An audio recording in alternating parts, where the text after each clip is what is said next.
Ayon sa media sa Korean Basketball League na si Carl Tamayo ay sapat ng tawaging future ng Pilipinas. Well, ganyan ang tingin ng mga Koreano sa Gilas forward. At ito ay maganda dahil hindi lahat ng mga Pilipino na pumirma sa KBL ay magandang feedback ng team. Kaya siguro ito na ang pambawi ni Tamayo matapos hindi gaanong palarin sa Japan B-League. Ayon kay Carl, siya ay satisfied sa kanyang napuntahang team. Siya ay mayroong magandang pakikisama sa kanyang mga teammates.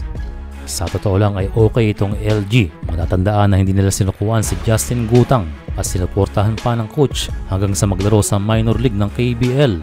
At ang resulta ay naka-adapt itong si Justin at imbis na umuwi ng Pilipinas ay nakalipat pa ito sa ibang KBL team. Well, LG needs size this season kaya pinurso nilang makuha itong si Carl Tamayo na libreng-libre sa pag-alis sa B-League.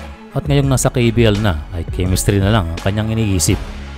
Ayon sa coach nila Carl Tamayo, napakalaki ng potensyal nitong ating kababayan. Bukod sa bata pa, ang estilo raw ng basketball ni Carl Tamayo ay iba sa Philippine basketball.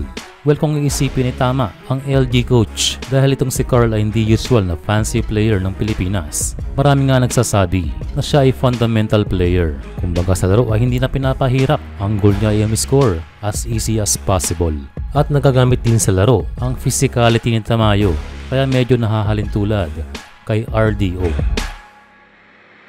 Pero minigandiin ni Coach Cho Sang-yun na kailangan pang mag-adapt itong si Tamayo sa depensa ng LG Seekers. Pero overall ay hindi nag-aalala itong coach ng LG sa kung ano nga ba ang maibibigay at maitutulong ni Carl Tamayo sa kanilang team. Well, ang balita ay sold out na ang opening game nila Carl Tamayo and hopefully ay sumuporta ang maraming Pilipino na naninirahan at nagtatrabaho sa South Korea.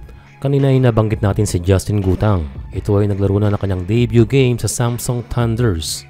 At ang maganda ay naging solid naman ang kanyang first game.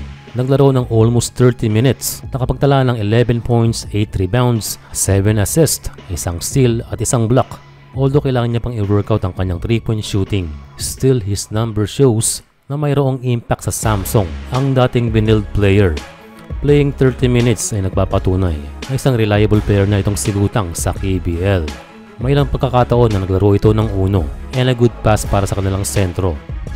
Pero ang highlight ay ang kanyang mga dunk sa mismong game.